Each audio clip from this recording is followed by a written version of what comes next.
It didn't take much more than a bottle and 2 chairs to make a speakeasy. This is what Daniel Okrent said in his book, Last Call, The Rise and Fall of Prohibition. Today, join us for some stories. Get your own bottle, glass, or mug, and relax. This is Speak Easily, and I'm your host, Krista Stoffer. Where'd you guys end up? What time? We're going to be, we're still downtown right now, but we're going to be in Blacklick, which is... That's basically where I grew up, actually. Oh, really? Blacklick's awesome. Yeah. Well, good.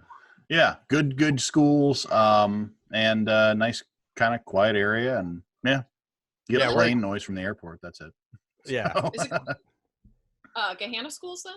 Yeah. Should be. That's where we're on. Yeah. Oh, that's nice. where both Chris and I graduated from Gahanna. Well, Yeah. fantastic. Yeah. Judge as you may. Yeah. So, Oh, it was different when we went there, though. Whatever your Right. judgment currently is, it was different when we went there. Okay. Well, Better. the elementary school and the middle school seemed great. The high school, we're not sure about. Which middle school? Is it- I don't South? know. Probably Okay. South would be my guess. Middle school South. Yeah, Maybe. Middle school South. Okay. Yeah. we actually, speaking of, I still have a lot of my theater students that are Gahanna kids. Right. And honestly, it's great. The school is still really good, the high school. Terrific.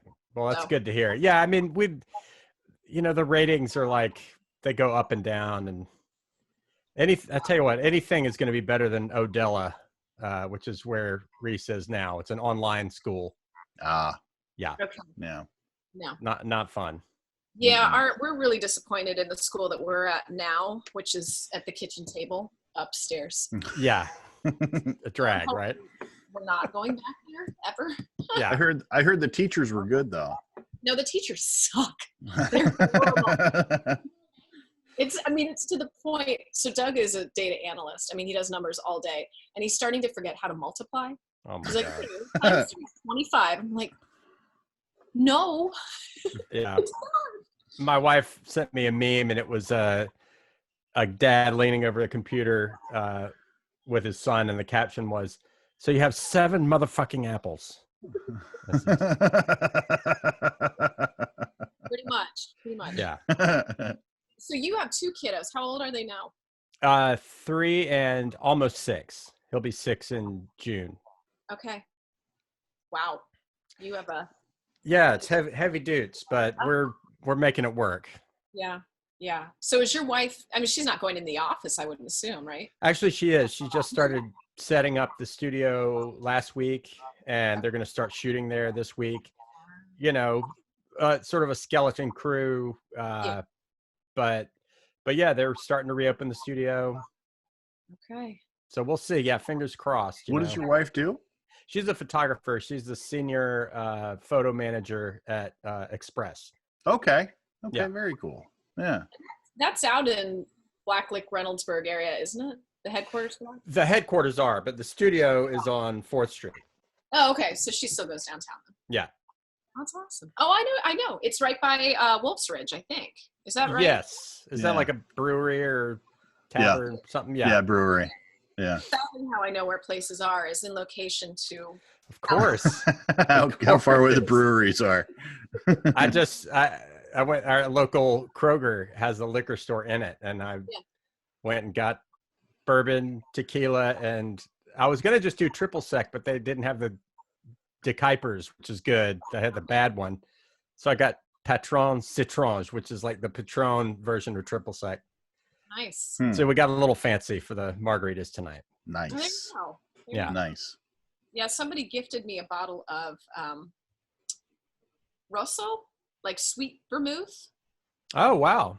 Yeah, and I have no idea. I'm basically wine. So one of our podcast guests is a phenomenal bartender. Excellent. When the room opens up, you'll have to go visit him. But so I'm texting Jesse like, why? I don't even know what to put in this. Do I just drink it? No. I would do Manhattan. He said Manhattan or what's the other one? Negroni. Negroni, yeah. So I did gin, Campari, and the Rossi. Yeah, that's the Negroni. That's the Negroni. Okay. That's it. I don't know what I'm doing. Just a third of each, and there you go. Oh, just a third? Just kidding. No. I mean, a third. Now, a third could be anything. That could be 1 gallon. Yes. 1 gallon, 1 gallon. Okay. So. And I've been doing a lot of third grade fractions, so I know how to do that now. Good for you. Good for you. I want to be done. We're done. We're done. Yeah.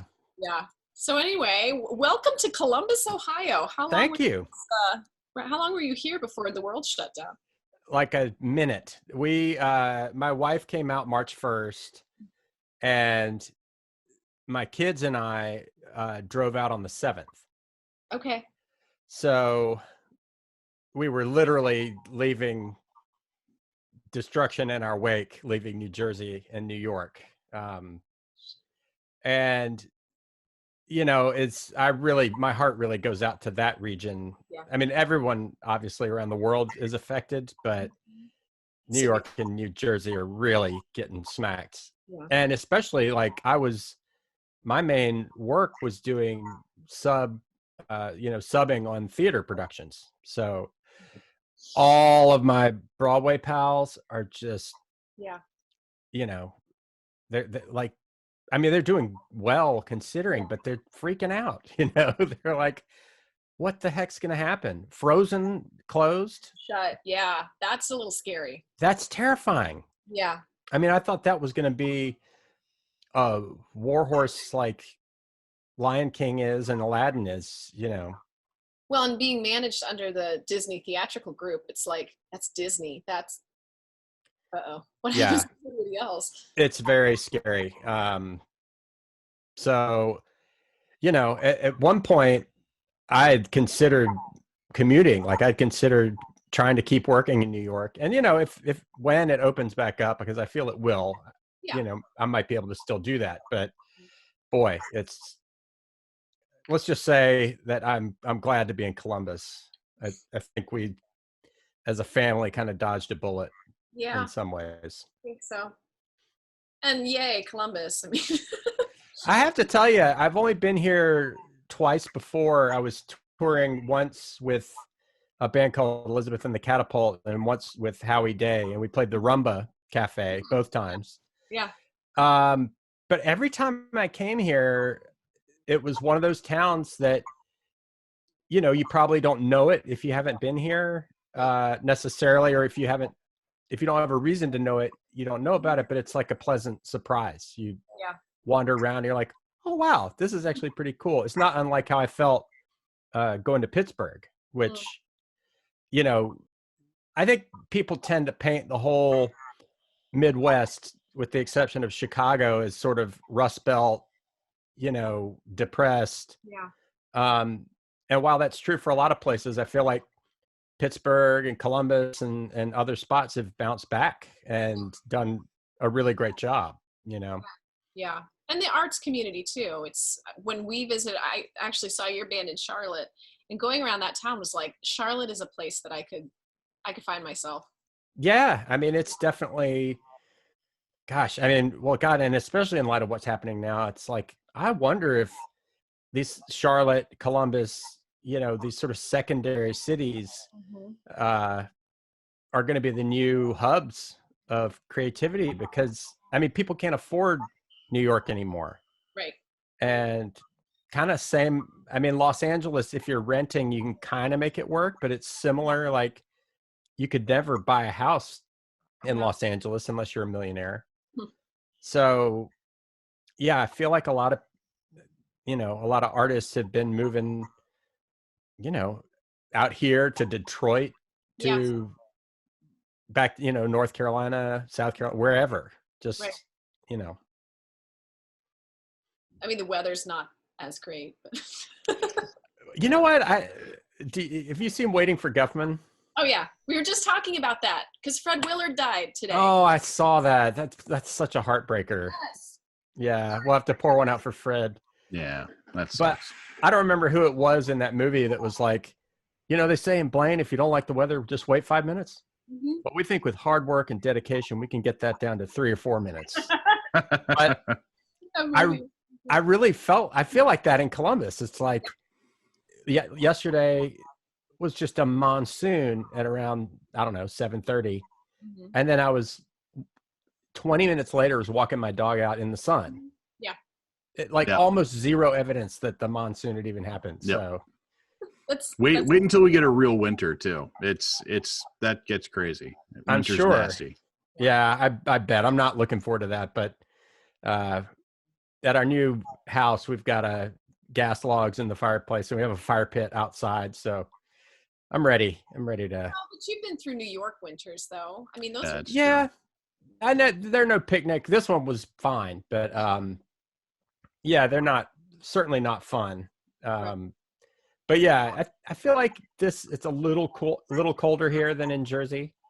But it's not going to be a complete, it's not like we're moving to International Falls, Minnesota or something, Yeah, don't do that. Yeah. Not going to happen. Nope. No. And my husband loves the cold, so he's already complaining right now that it's too hot. It's pretty toasty out there. We were with the kids, we were trying to fly a kite. Yeah. And it was the air was just dead. And so the poor little octopus would fly up a little bit and they just go, bleh. So. Oh, man. Yeah. I was telling Ben my kids are out now. So the challenge is that we got a Quarren puppy. Good for you. Yeah. It's like infancy all over again. Yep. We're trying to figure out how that's all gonna go because the pups are upstairs by themselves right now. So that's the way to do it. We're gonna build a padded room that locks from the outside in our house and just throw our kids in there and just say, yeah. They need that. Yeah. It's so crazy. So you are originally from North Carolina, is that right? That's right. I was born and raised in Winston-Salem, North Carolina. Yeah. And lived there through college. I went to the North Carolina School of the Arts. Yeah. Which is now called the University of North Carolina School of the Arts. That's a lot. I'll never call it that. No. I think it's ridiculous. I mean, it is a university because what is that? That means it has grad school. So. Okay. Right? I think that's what that means. Oh, I don't know. But anyway. We were Otterbein College. I graduated from Otterbein College, and now it's Otterbein University. So I don't know why that changed. Yeah, but that's a little easier. That rolls off the tongue a little better. It's like. It does. It's 2 words. Yeah. The University of the North Carolina School of the Arts is an additional 2 words. That's ridiculous. Yeah, that's too much. I'm not saying it. Not going to say it. So even though I said it twice. Those are the last 2 times I'm going to say it. It did not roll off the tongue My at all. foot is down. I'm not saying it again. No. That's right. University of no. So you went for music. Did you study music there or? I did. I majored in cello performance and actually graduated. Okay. But while I was there, I met the guys who were in Jump Little Children. And I was a founding member of Jump Little Children. And then 6 months later, they all left school. Okay. And Matt and I had lunch, and I actually quit seconds before he was about to fire me from the band. Well done, you. I know. Yeah, Matt was totally relieved. He didn't have to fire me. But I wasn't going to leave school. And at that time, Jump Little Children was much more of like an Irish traditional / country blues band, more of a folky kind of thing. Okay. Which I like, but I'm not going to quit school to do that. Yeah. So then as time went by, that was before my senior year. Over the course of that year, they lost one of the members to a cult who was kind of the main impetus behind the traditional stuff. You never heard this story? Never heard that. This That is an atypical story. It's kind of wacky. There's a guy named Christopher Pollen who was one of Matt's best childhood friends growing up, and we were all friends with him. And they moved to Boston, and it was one of the worst winters. It was the winter of '94, I think. And it was one of the worst winters they'd had.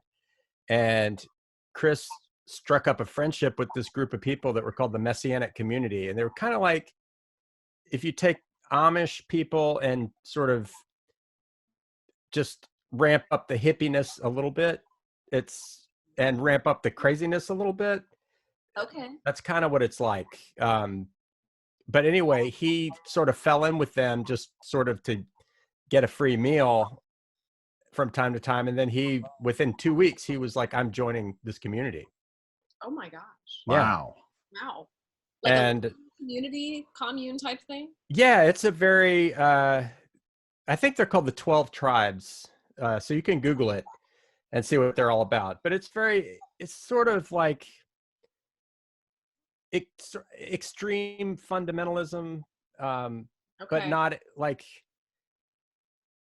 it's a little better than run-of-the-mill fundamentalism because they actually take seriously the things about a rich man not being able to enter the kingdom of heaven. So it is a commune. Like they don't have their own possessions or make money. So like, but it has all the other not so good things about fundamentalism where, women are very much second-class citizens.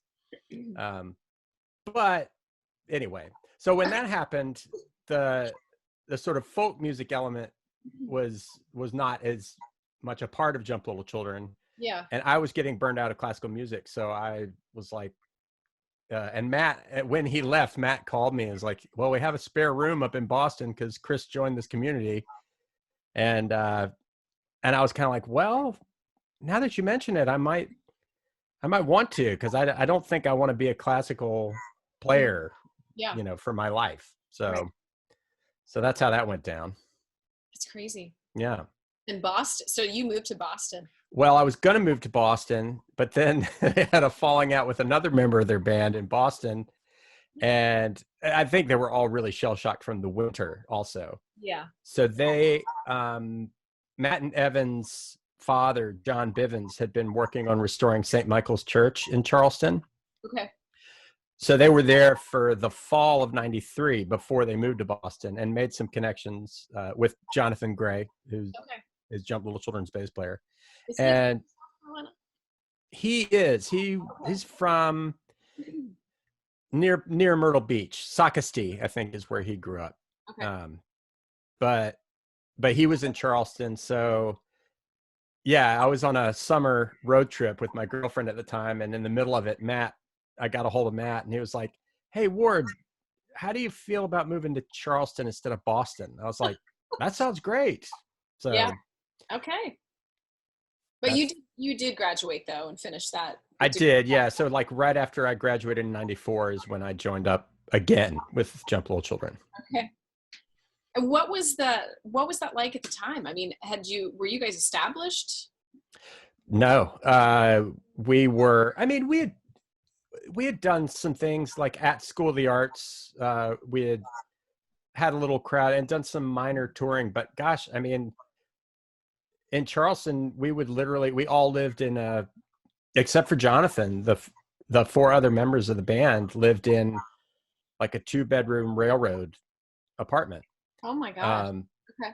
So we each had a room, but it was supposed to be living rooms and dining rooms. And we were just like, no, these are all bedrooms. And so we would go out and get whatever gigs we could. But if we didn't have a gig, we would go play out on the streets. We'd play the corner of Church Street and Market Street in Charleston.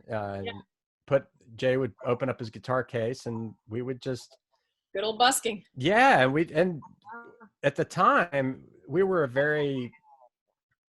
pretty interesting, busking act, and people would stop and listen and throw some money in, and we'd go to Harris Teeter and buy beans and rice and pasta and cook dinner. It's we're very, very sort of hippie-ish in our own way, I guess.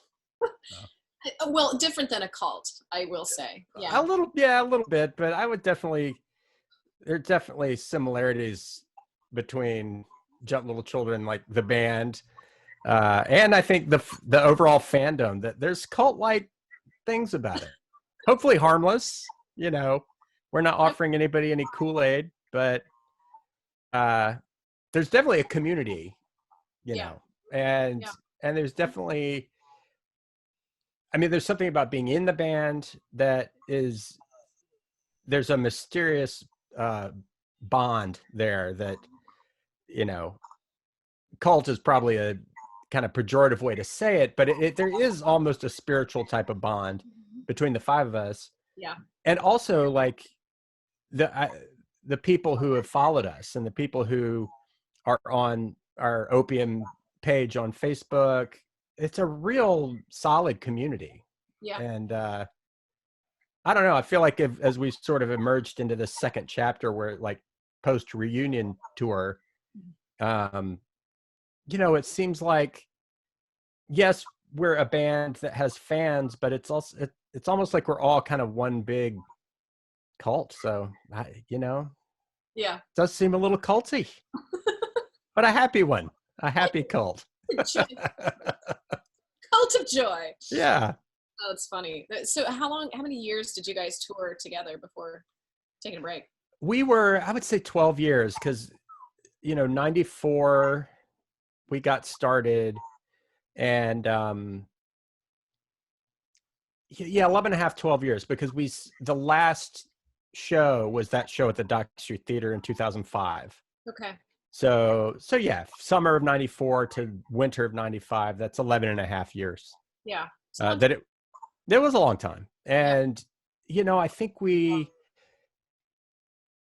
it wasn't like a rancorous breakup at all, or it was very amicable, but I think we all saw the writing on the wall a little bit. We're like, okay, we could keep trying to grind this out. But even before we recorded our last studio album, Dim in the Dark, we were like, we kind of had a meeting and we're like, you know what, let's do one more record.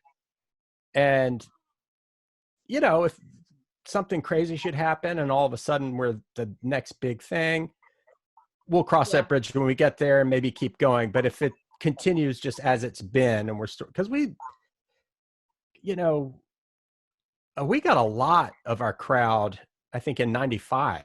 Like we kind of hit the ground running before Clear Channel had taken over everything. And like, there was still sort of this ability that program directors had to play whatever they wanted. So, you know, our little dinky CD Licorice Tea demos that just started getting in the hands of different program directors, and they were playing it before Big Brother was telling them what they had to play.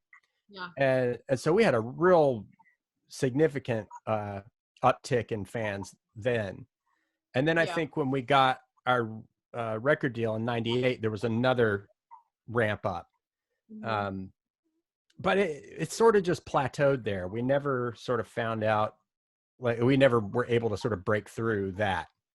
And I'm not sneezing at that at all. I mean, honestly, especially after playing with a bunch of other people and seeing, you know, what other artists struggle with, it's tough. It is really tough. And I think that the fact that we're able to do it for 12 years and the fact that we still have a fan base is a huge success story, you know. That being said, you know, none of us are in the Forbes top 50. You know, we never got to play on Letterman or whatever. So, you know, I think that, at the time we were like, let's, you know, if this isn't going to finally make us rock stars, let's hang it up for a little while. Yeah. So. Well, I mean, I guess, how do you judge that degree of I've made it as, you know, being a musician? Because I know for my field, it's tough for a lot of, and you've seen this, it's tough for a lot of people to think if I'm not on Broadway, then I haven't made it. Or if I don't go out to do films, I've not made it. So, I mean, sure. Kind of struggles in the music world too, I assume. I think so. And man, I just think I think the goalposts always move. It's always a little further or a lot further than where you are. Yeah. I know. I mean, God, I worked with a bunch of Broadway people and they all had struggles and we're all jealous of so-and-so who got the guest star on the TV show. Yeah. I mean, not backbiting, but you know, it's wherever you are. I mean, gosh, I remember we were sort of working with Hootie and the Blowfish when we had our record deal. Okay. And like, you know, by any standard, I mean, their debut was one of the best-selling records of all time. Mm-hmm. So like, but then they, you know, they put out their third record and they were still like hustling and trying to make, and, Yeah. you know, from an outsider's perspective, you're like, oh man, why don't they just pack it up? They sold 14 million copies of Cracked Your Review, or however many they sold. Yeah. But it's not, I don't think you can put yourself in their shoes completely, you know? I mean, shit, U2 is probably still trying to figure out how to be relevant. And, yeah, you know, I think if you're, I mean, maybe not any profession, but I think most professions, and definitely artistic professions, I think you're always going to be looking for the next step, whether it's in your own craft or career wise, or just the next thing you're going to be doing. right. So that's why, you know, when I say it's like, oh, we didn't get to be on Letterman, I can still look at what we achieved and be like, God, that's a huge success, especially compared to many, many, many other bands, and many other acts that I've played with that, you know, have had huge hype at times, but, you know, wouldn't fill up the Rumba Cafe, you know. So yeah, I think sort of, if there is a key to having any kind of contentment in your artist life, it's like you should be striving, you know, you should be, but every so often, you know, look at what you've done, pat yourself on the back a little bit. Yeah. You know, I mean, if you can make not even make a living, if you can make a buck doing your art at all, well done, because so many people don't at all. Absolutely. You know. So when everything ended with the band, did you go straight to New York, or did you? Pretty much. I was going to go straight up to New York, but then my brother and his wife were pregnant with their first kid. So, and he was due in April. So I was like, you know what, I'm going to stick around and watch my nephew be born. And I had a job. I was working at a restaurant in Charleston, and I also had a gig every week. We were doing live band 80s metal karaoke at a place called Cumberland's, which awesome. I tell you, it was the best gig I've ever had. And no disrespect to Jump or anybody I've ever played with, but this was like all of my childhood dreams coming true. Oh, that's great. So yeah, I stuck around until October, sort of watched my nephew come into the world, you know, tied things up, and then, just moved to New York. I'd saved up a lot of money because Evan and I were splitting an apartment in the same house that we had lived in all those 12 years. It was a duplex. So we just moved downstairs. Yeah. But the rent, and it was right in downtown Charleston, was decent size. It was a little janky, a little beat up, but the rent was $800. Oh my gosh. So $400 for each of us. Yes. So when I was like working at a restaurant and playing that gig at Cumberland's and Jump was going, I bought all my recording equipment. I bought all it was like, I remember calling, I don't know if you know Sweetwater. It's a music company that sells gear, and they assign you a person who will try to sell you things. And I just remember calling my guy up. I'm like, what should I get? I got some money burning a hole in my pocket. Here's what I have. If I want to make better recordings, what should I get? He's like, blah, blah. Well, get this. So, and you're hearing it right now. It's this little channel strip that I have. So nice. Yeah. I'm sure you made him a happy man. That was a good day for Bill at Sweetwater, for sure. Oh, goodness. How did you fall into playing for Broadway shows? Was that just kind of random, or It was a little random. I had done a gig with this band who's not around anymore. They were called the Wellspring, but the rhythm section of that band was Lee Nadell, who's on bass, and Rich Mercurio, who's a drummer. Okay. And those guys, they were kind of a team. They were sort of a dynamic duo. But I played cello with them, and, you know, Lee was real nice, and Rich was real nice. And Lee and I kind of sporadically kept in touch throughout the years. And anyway, they became the band for the musical Waitress Oh my that God. Sarah Bareilles did. Yeah. And one day I got a text from Lee, and he was like, dude, how's your guitar playing? And I sent him back a picture of Yngwie Malmsteen, and who's a shredder, a guitar player. I was like, I'm almost as good as this guy. I was like, what do you need? And he calls me and he's like, listen, there's a guy who plays in this band, and he plays cello and guitar, and he is having a really difficult time finding anybody to sub for him. Would you be interested? And I was like, I'd been trying to, not trying. It's kind of hard to try. I mean, it's possible, but I'd been really wanting to do Broadway work almost ever since I'd been in New York. Yeah. So when he said, are you interested? I was like, I'm really interested. So I went and met the guy. His name is Yair Evnine. Super talented, great musician, really nice guy also.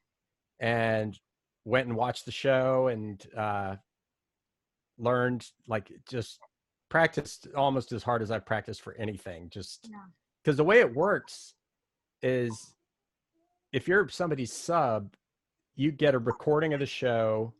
You'll get a video sometimes of the conductor, and the music. You get and Yair also had videos of his guitar playing, like showing exactly how he played certain things. Yeah. But it's on you. You just learn the stuff, and then it's go time. Yeah. So I was terrified. Luckily, I actually got one rehearsal. I got to run through it once because they were breaking in a new drummer. And I guess, cello guitar guy can shit the bed and the show will still go on. But if the drummer shits the bed, it could derail the whole thing. So they gave the drummer rehearsal, and the music director, who's a woman named Nadia, and is also, everybody in that production is just wonderful. Yeah. And Nadia texted me and was like, hey, if you wanted to go through the music, we're having a rehearsal. And I was like, I would really love to. Yeah. So yeah, that was my first time subbing. And luckily for me, it was a while before he found anybody else that could do it. So anytime he wanted to take off, I was the first call usually. Yeah. Eventually found we had a nice group of subs there that he could sort of divvy the work up evenly. But another very lucky thing with that is Waitress ran for almost 4 years. It's a huge hit and huge accomplishment. So yeah, I kind of lucked out with that. That's awesome. Yeah. What other shows did you play out there? My next show was Natasha Pierre and the Great Comet of 1812, which is amazing. Yeah. And I have to send a shout out to Alone Bisk, who was the cellist for that. I also subbed for him on Beetlejuice, which has closed, unfortunately. I saw that. I got to see Beetlejuice last year. You did get to see it? I did. What, did you like it? I saw it. You don't have to like it. I've never actually seen it because I've just been in the pit. Well, it's true.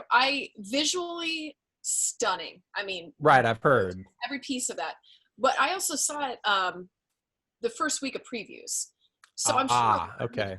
And like the review that came out the next day said intermission come and me one go home. Right. That was a fair start. And I'd also seen Hadestown the night before, so it was. Oh wow! Yeah, it's not Hades. Hadestown was mind blowing. Oh my God! Yeah. The same woman who directed Natasha Pierre and the Great Comet. Yes. Yeah. She is a genius, I think. Rachel Chavkin. Yeah. But yeah, I've heard mixed reviews about. I think Beetlejuice is very funny. Like. Yeah. I get a kick out of listening to it, and that guy Alex Brightman, who phenomenal played Beetlejuice, is ridiculous. Yeah. So also, yeah, it's hard though when that movie was so much of my growing up. You know, it's like Michael Keaton was Beetlejuice. Sure. Yeah. And that was it. Like Alex Brightman did great, but the couple, they just weren't a featured part of it. It almost felt like their roles were wasted just to give the role of Lydia a little bit. So it was just an odd pairing. It felt, there were moments in it that felt like the cartoon version from the 90s. Oh, wow. Okay. Yeah. So it was, but again, I'm not judging on how it had been in the last year. I saw it the first week. So sure. I mean, well, also, I think the last time I saw Beetlejuice was in 1990 on a VHS recorder, you know, so, and I liked it. I mean, I thought it was a great movie, but it definitely was not like, it wasn't a huge part of my life, which Pretty Woman was. Did you see that one? I played in the pit for that. Oh, nice. How was that show? It did pretty well, didn't it? It did okay. Whenever anyone asks me how that show was, I say I really love playing music for a living. Is that kind of like when somebody's kid is just not attractive and you're like, oh, what a cuddly baby? Yeah. I mean, I'm so grateful to be able to have done it. You know, the cellist for it, Susan Mandel, is a good friend and fantastic. And, you know, I don't know what people, but there was a review in the New Yorker that sort of nailed it, I think, or the Times, which was like, everything just seemed very phoned in. The dialogue was verbatim from the movie. Okay. I mean, it really seemed like, you know, they were called the creative team and they're like, guys, we're starting rehearsals next week. What do you? Oh, just take the dialogue from the movie. Just here you go. There's your play. There's your book. And then they call Brian Adams and like, hey man, you got some songs for us? He's like, oh, let me knock off a few. I'll take some B-sides that I didn't use. Here you go. Like, it just seemed very, you know, slapdash and, you know. Huh. It's so weird how many movies are being made into Broadway shows. I mean, it's hard to find a Broadway show that wasn't a movie. Right. In some ways. Yeah. And one of my former students just got cast in Mrs. Doubtfire. Oh, wow. Poor thing is devastated. I'm sure. Oh, man. And she was graduating early from high school to go play the role of the understudy. So it was just like this whirlwind. She was doing college auditions, made it through New York, and just kind of on a whim went for the audition. Doubtfire. But it's so interesting to see, though, where everybody is in this line of wait of, is the show going back up? Do we right go do it? What's it going to look like afterward? And I know, and there's no way to tell because it's, you know, the last show that I was subbing on was Jagged Little Pill, and it was kind of a cautious hit. Like it was doing pretty well. And now it's like there's no Tony Awards. You know, it's hard to say. I feel like Hadestown will survive. Hamilton will obviously survive, and Dear Evan Hansen will probably survive. I feel like there's shows like Mrs. Doubtfire that never really didn't even open, did it? They started, I think, 2 weeks of previews, a week or two of previews. Okay. So yeah, they didn't even really get their shake. Like I feel like they have a better shot than, I mean, Jesus, if Frozen closed, nobody's safe, you know. No. That's crazy. It might do Phantom in, who knows, you know. Probably not. Yeah, no. Phantom will stay. Phantom will somehow live on. Yeah. Die already. Beneath Broadway somewhere in some hidden catacombs. Yes. It's actually still going on. We just don't talk about it. Right. Oh my gosh. So what are your goals here in Columbus? Like, I mean, obviously you haven't had a chance to really get out and about, but right. Yeah. I mean, I've reached out to the cello teacher at Ohio State, a guy named Mark Rudolph. And I have not met him yet, but he seems like a really great guy. You know, the whole thing of moving out here, you know, I was when my wife was being pursued by and pursuing Intermix, I was like, look, if I'm going to uproot from my entire profession, you have to make more than both of us did here. And I'm not going to get a job at Starbucks. Yeah. I'm going to just practice. I'm going to try to up my game. Mm-hmm. And so they did. They made her a very generous offer. So, I'm going to be stay-at-home dad. And I've in this little closet here, you see my cellos back there. I've been really working on things technically that I've always struggled with. Okay. What I told Mark is that I'd like to take lessons with you, and I'd like to maybe audition, for the Columbus Symphony. If not getting a chair, at least be a sub there. And, just see what all Columbus has to offer. There was a whole crew of people from Columbus that I knew in New York. Got Aaron Lee, Tajan. Do you know him? He lives in Nashville now. I don't think so. He's an amazing singer-songwriter guy, but him and Mark Stepro was the drummer, and a couple other guys. They had a band called the Madison Square Gardeners in New York. But there was a real kind of Columbus scene. Yeah. At least back then. Yeah. And so, I definitely want to see what's happening with that, and, do weddings. I'm here. I'm ready to work whenever work comes back. Right. Yeah. I would love to be involved in it. We'll make sure you do. That'd be awesome. Yeah. How often, like on a normal day, how long do you practice every day? I mean, not as long as I'd like. I'm trying to get like an hour in a day when I can. So, some days I get a little more. Usually it's probably a little bit less. But, slowly you make progress, Well, when you've got two little things that are at your heels probably most of the day, I'm sure it's yeah, it's and the trouble with, Simone's nap time often turns into my nap time as well, because take it. I know it's it's pretty great. Yeah. But it's like, I could be practicing now, but guys, if the universe offers you a nap, you take the nap. I know. I just finished reading Madeline, and she's all snuggled on my shoulder, and I'm just like, okay, I'm out. Yeah. I think I napped with my son every day until he went to kindergarten. Yeah. I'm flipping tired. I want a nap. You're tired, and I gotta say, man, that's such a pleasant experience. I think, like, taking a little nap with your kiddo, it's like not a lot better. You wake up and see them all sleeping and cute and sweaty, and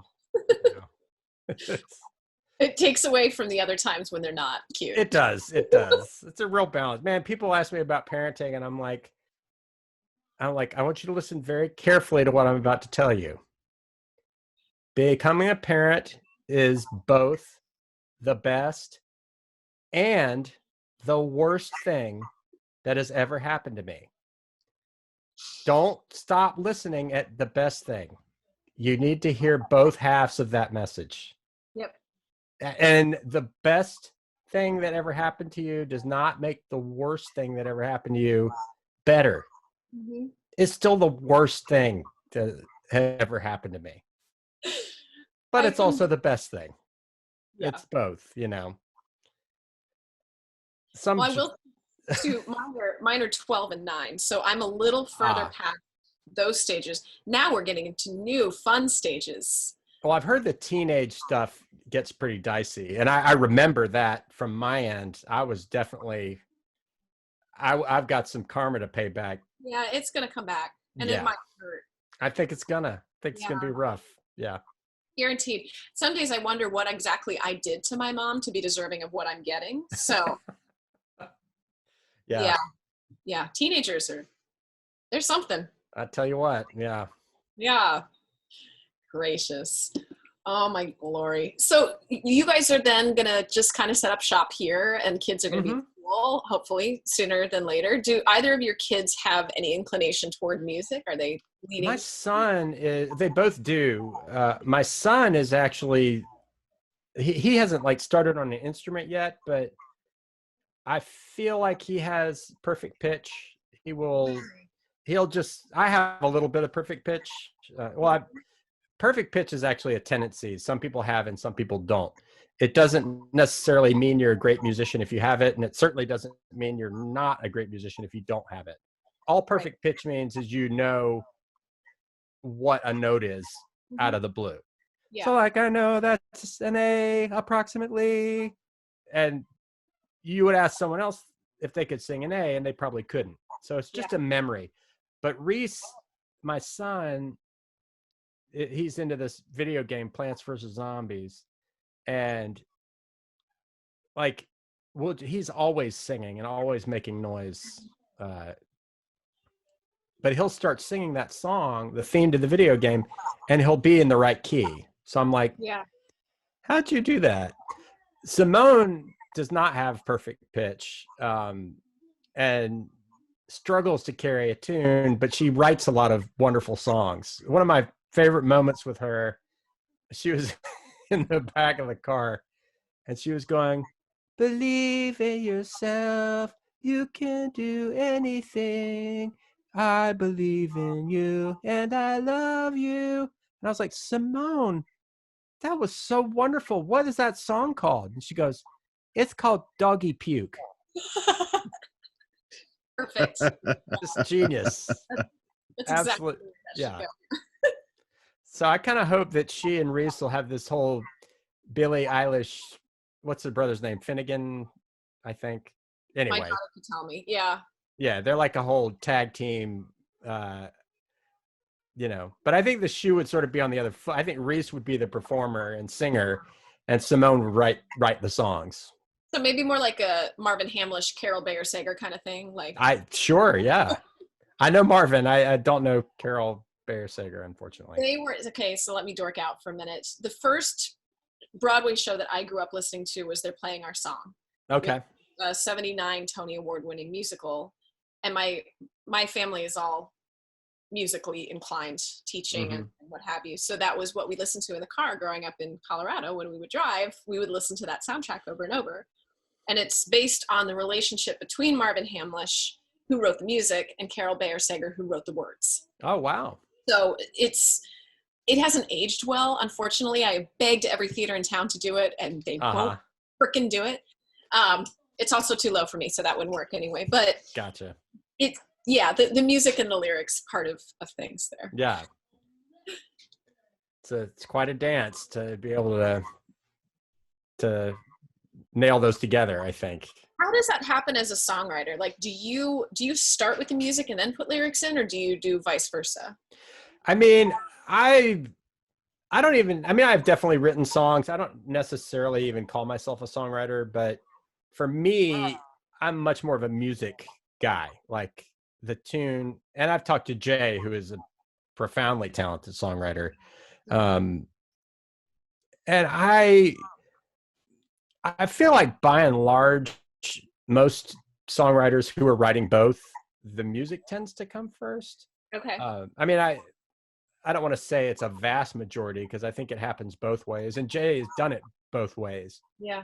But most of the time, and this is definitely the case when I've written songs, you have some chord progression or something that you like, you know, a little chunk of music that you're developing.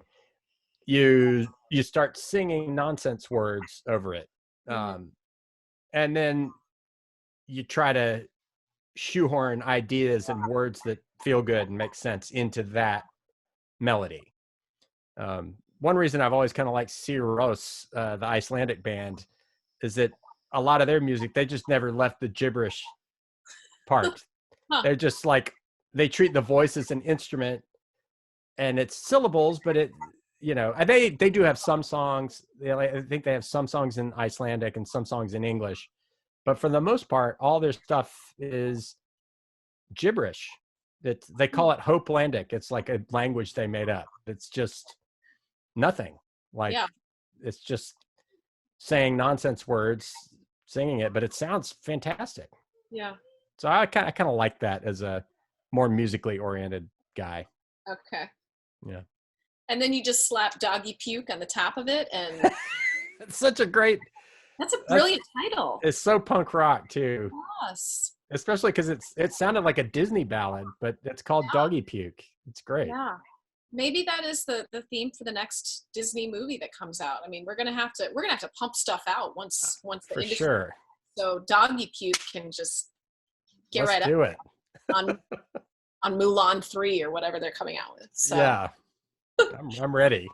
What are you forced to watch kid-wise these days? Like, what shows are they obsessed with that you get stuck watching? Forced to watch. I mean, some of them are actually not bad. My daughter loves this show called True and the Rainbow Kingdom, which is like very positive and kind of anime looking. Not bad, it's pretty good.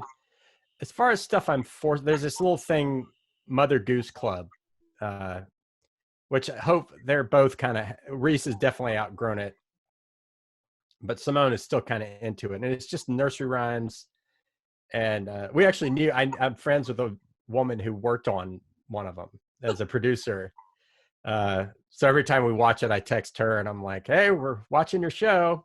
But it's just kind of like low rent Barney production value. It's pretty bad. There was one that's even worse that I think is an Indian import, but it's Bob the Train, and it's on YouTube. Oh gosh, it's just a nightmare. I mean, I know Bob the Train. You know Bob the Train? It's a bunch of like imports that have come in from other countries that my kid got into just because like we're not a cable family, right? And so like fortunately Netflix has stepped up the game a bit, so you have some decent choices out there. But yeah, several that were. One was from Japan called Tayo, the little bus. Which I know Tayo. But listen, not as bad as some. Yeah, Bob the Train. Bob the Train is the Train makes Tayo look like Citizen Kane. I mean, agreed. It's Bob bad. the Train is just total steaming pile of shit. It's really terrible. Wait, but that's not the one your producer friend worked on, right? No, that's Mother Goose Club. Mother Goose Club is not great either, and I think she would be the first one to tell you that. But it's money, Yeah, I mean, it works, But Bob the Train works too, and Bob the Train is just terrible. It's just awful.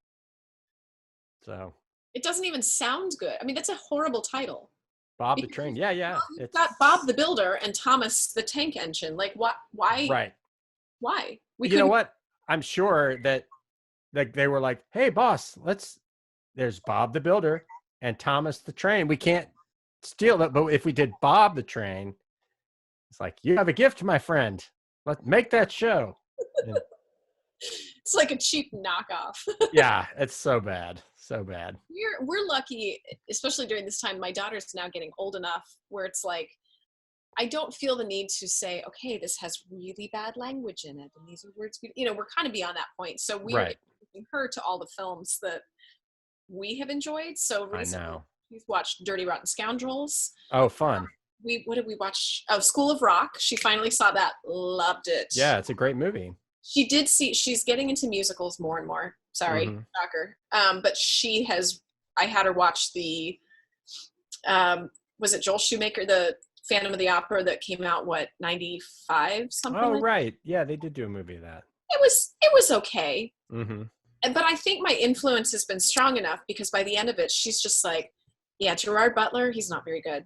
He just, she's like, but Patrick Wilson, he is so hot. I'm like, yep.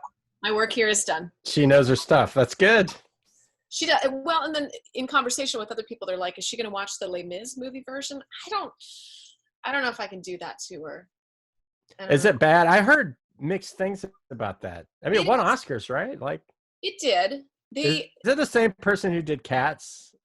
Oh gosh, I hope not. No, I don't think so. No. I've heard some amazingly wonderful things about cats, like wonderful, terrible things. I've heard amazingly wonderful things that they had to change to make cats palatable for theaters, like the butthole cut. Which that if I were to watch a version of Cats, it would be the butthole cut of Cut. I want to see that. I've heard it might exist. Like I think somebody. There's got to be a digital. If somebody, I guarantee, if somebody called up an effects guy and was like, "We need you to remove all of the buttholes from the Cats movie," he'd be like, "Send me the file right now," and it would be archived. And then, like 10 years from now, 5 years from now, it's going to leak online somewhere, and it'll be amazing. Do you think it's really called the butthole? No, it's like they originally had all the effects. They had like, cat buttholes are fairly prominent, and they had it so that was something you could see in the thing because it felt weird without it. But I don't know, that goes to like Joel Schumacher putting nipples on the bat suit too. It was kind of like yeah, I guess it does look weird without it, but it looks really weird with it. So yeah. The movie version of Les Mis, there's some good casting and there's some really horrible casting. Right. Russell Crowe, namely, who we kind of wished would have committed suicide at the beginning of the film as opposed to like 3/4 of the way through. He was wretched. And that's so surprising because 30 Odd Foot of Grunts is such a fantastic band. Yeah. It's just not, it's not a venue for him. I'm kidding. I mean, he can sing, but I think it's like just because you can doesn't mean that you should. I remember, did y'all ever watch like those talking head shows on VH1? Like, I don't know, like I love the 90s or whatever, but one of the guys was talking about Russell Crowe's band, 30 Odd Foot of Grunts, and he's like, I've never heard a single note of music from 30 Odd Foot of Grunts. And one of my goals in life is to die without ever having to hear it. So, so they're that good then? Okay. I don't know. I haven't heard it either. And I don't know. I feel like the name alone conjures up a musical style in my head that is unsatisfactory to me. Yeah, and doesn't sell. Yeah. Well, you have to think like, I mean, what could Russell Crowe possibly have to sing about? I don't know. Well, not even that. But like when you've got somebody who has huge power in showbiz, it's like, unless their band is, if they have an even passable band, they can make it work. Like I remember I saw a little clip of 30 Seconds to Mars, which is Jared Leto's band, on some late night thing, and it actually sounded pretty cool. And I think he's made a decent career out of that, in addition to acting. But you just got to think, like, if you got this, if it's your band and you're Russell Crowe, and if there's any good song, you got to think it would be played, like someone would hear it. Nobody's heard it. Got to be bad, right? I mean, this guy has 30 Odd Foot of Grunt song. It's banging. It's great. I mean, this guy literally has his, he could get anybody on the phone. Yeah. I do have to say though, I feel like it's a lot harder for actors to bust their way into music than vice versa. Like, like Will Smith started off as a rapper and he's parlayed that into now. It's like, what is he? I mean, he definitely is still a rapper, but he's also, I think he's known more as an actor now. Yeah. But he was a musician first. So, that's why I started in music because, I'm going to be a blockbuster movie star. Yeah. I'm going to be the next get it. Tom Cruise. No, I thought you meant you wanted to be a rapper. So. Oh, no. Another thing with kids. You know how Madeline, have y'all read that children's book? Yeah. It's like in rhymed couplets. Well, Madeline. Yeah. Mm-hmm. I started rapping it and my kids both go, don't rap it, Daddy. You can't stop it. Don't rap it. They don't like it. Oh, That's good. I started speaking in Scottish accents to read my kids' math problems when he wouldn't do it. Yeah. I think this time has turned us artists into lunatics to do whatever I agree. to just bring that up. I was already pretty loony, so Well, yeah. I didn't have far to go. Right. Yeah. I wasn't far off either. Yeah. But it's a little bit more fun. It just takes away from the doldrums of day to day to day to day to day. Sure. Did you see the dude that wrapped all of the Dr. Seuss books? No, but I heard it was terrific. It was brilliant. I will send you the link after this. He is outstanding. Yeah, a lot of that sort of blew up like a couple weeks ago, I think, and a lot of my friends on social media were posting about it and saying this is. It was sort of the post Tiger King, pre what do we have now? I don't know, but I'm running out of stuff to watch. We're doing Curb Your Enthusiasm from the beginning again. Oh wow! Nice. I love that show. That's a great show. It's so funny. Golly. What else Brutal. have you been during this time? I've like most people, I think my cooking game has gone up a level. I think I don't know if I could earn a Michelin star, but I might get the very end of a point of one Michelin star. I've I think my wife is sort of the executive chef and I'm the chef de cuisine. Like she scours the internet for recipes and it's like, let's try this. And I execute it. So I have to say we did Blue Apron a few years ago. And I would, if anyone is sort of lost about how to cook, doing Blue Apron for a few weeks, it's like, you Put you on learn the right certain path for sure. Yeah, you learn certain techniques about seasoning and different things. Also, my brother-in-law is a chef, so that helps. So every time he has come to visit, like I always pick his brain about stuff, and he, it's never like a lesson. He never like gives me a full-on cooking lesson, but every time I visit with him, there's some little thing that's like, oh, that's how you do that. So and then you unlock like one thing that kind of unlocks a bunch of other things for you, and that makes I once you get into it, I really like cooking. I do too. I'm having a blast, even with the shitty corporate housing cookware. But it's all right. I'm making it work. Gracious. Yeah. I would be more than happy to let someone else cook. I would too. I'd be thrilled. Yeah, I think after a certain amount of time, especially now, I mean, the old joke of like, do they have to have 3 meals a day? Do they really need to eat 3 meals a day? Right. And my kids require like 3 meals and then like 6 rounds of snacks per day. Wow. How old are your kids, Ben?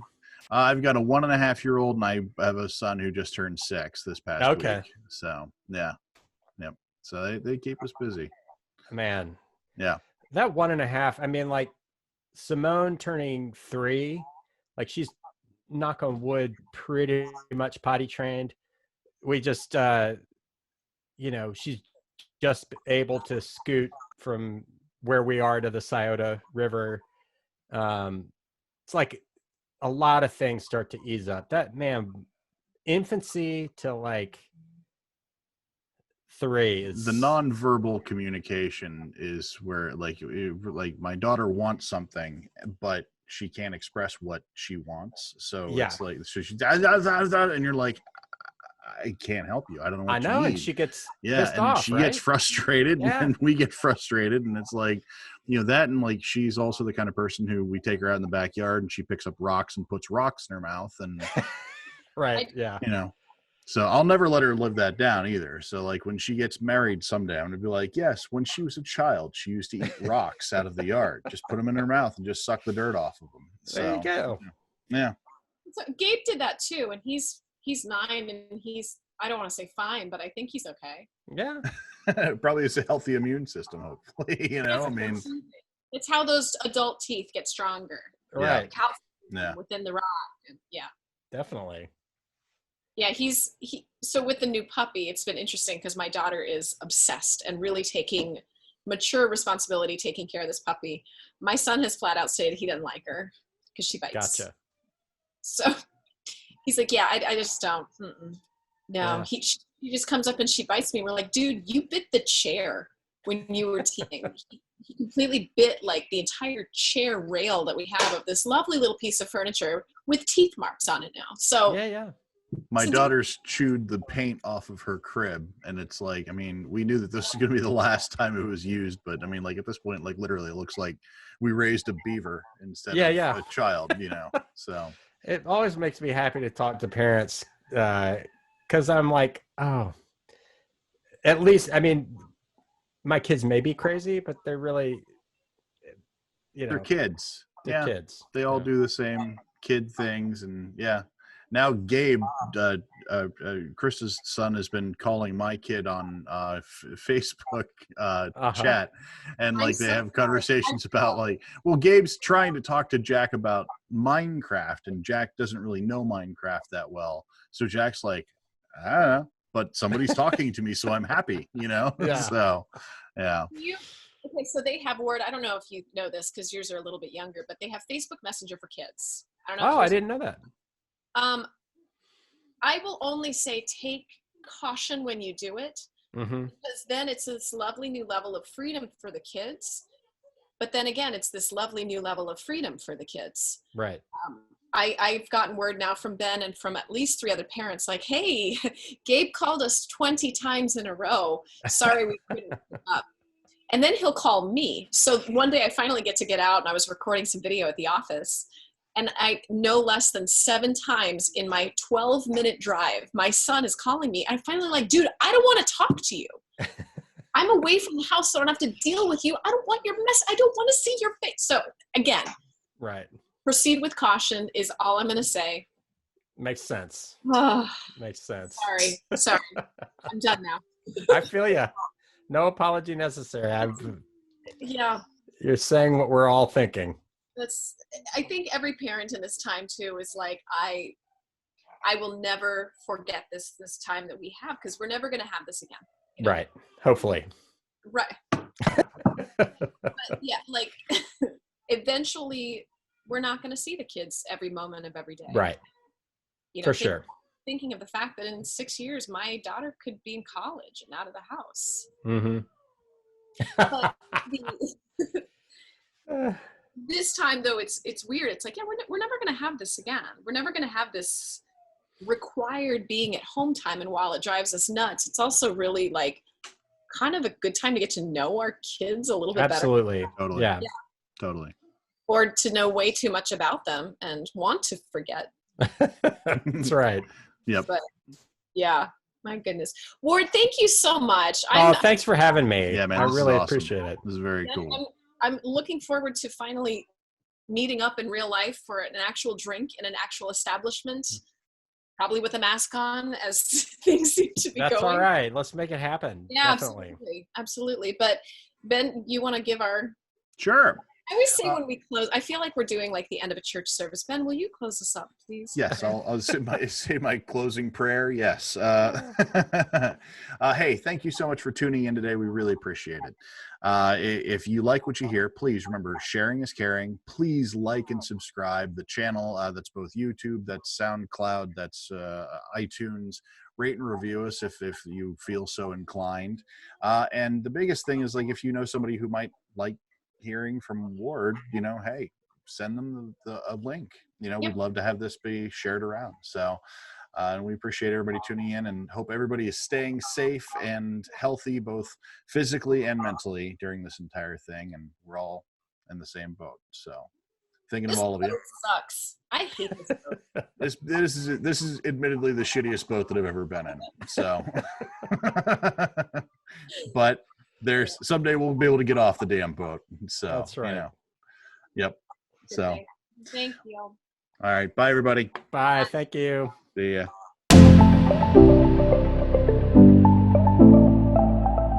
Boxland Media. Think big.